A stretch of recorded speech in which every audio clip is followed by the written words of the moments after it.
আচ্ছা, তোমার কি মনে হয় যে দারিদ্রতা একটা অভিশাপ?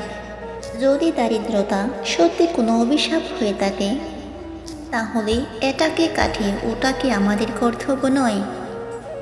কোনো এক মহান ব্যক্তি বলেছিলেন, যদি তুমি গরিব হয়ে জন্ম নাও তাহলে সেটা তোমার ভুল নয়, কিন্তু তুমি যদি গরিব হয়ে মৃত্যুবরণ করো তাহলে সেটা তোমার ভুল।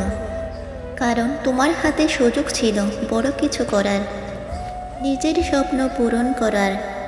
টনি হোয়ার্ড নিজের স্বপ্নকে পূরণ করার আর নিজের জীবন পরিবর্তন করার।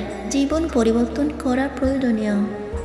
যখন তুমি দেখো গোটা পৃথিবীর সকলে মানুষের অবস্থানকে গুরুত্ব দেয়, মানুষের অবস্থানকে ভালোবাসে, মানুষের অবস্থানকে প্রাধান্য দেয়, তখন তোমার কি মনে হয় না যে এই অবস্থানকে গুরুত্ব দেওয়াটা প্রয়োজন, এই অবস্থানকে পরিবর্তন করাটা প্রয়োজন? স্বপ্ন দেখলে সেই স্বপ্ন পূরণ করার দায়িত্ব নেওয়াটা প্রয়োজন। স্বপ্ন দেখো, প্রত্যেকটা মানুষের স্বপ্ন দেখা উচিত। স্বপ্ন না দেখলে তুমি জীবনে বড় কিছু করতে পারবে না।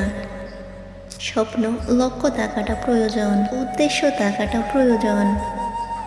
এই পৃথিবীতে লক্ষ্যহীন মানুষগুলো মৃত মানুষের নেই, যাদের বেঁচে থাকা বা না থাকায় কোনো যায় আসে না। বিশ্বাস করো, প্রত্যেকটা স্বপ্ন পূরণ হয়।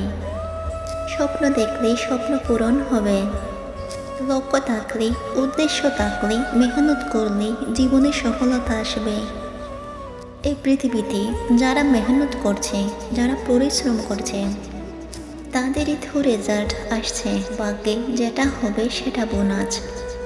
ভাগ্যের দোহাই দিয়ে হাত গুটিয়ে বসে থাকতে আমরা পারি না।